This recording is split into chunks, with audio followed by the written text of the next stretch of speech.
शौर्या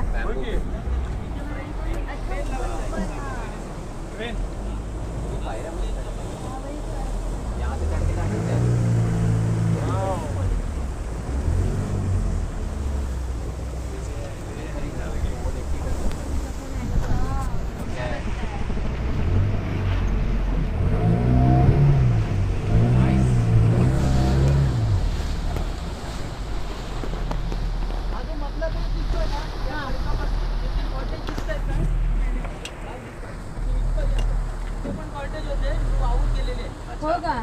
त्यावेळी काय झालेलं, मान्सूनच्या टायमिंगला वादळ वगैरे होतात ना, त्या वादळामध्ये याच्यावरून पाणी जायचं, त्या ह्याच्यामध्ये आणि हे लाईट हाऊस बंद पडलं. आणि ज्यावेळी ब्रिटिशांचं राज्य होतं त्या ब्रिटिशांनी याच्यावरती पाणी येत होतं म्हणून त्याच्यावरती लाईट हाऊस बनवलं. ते लाईट हाऊस म्हणजे मीट्स असतं त्याच्यावरनं त्यांना पण लक्षात येत होतं की इथे पाणी येत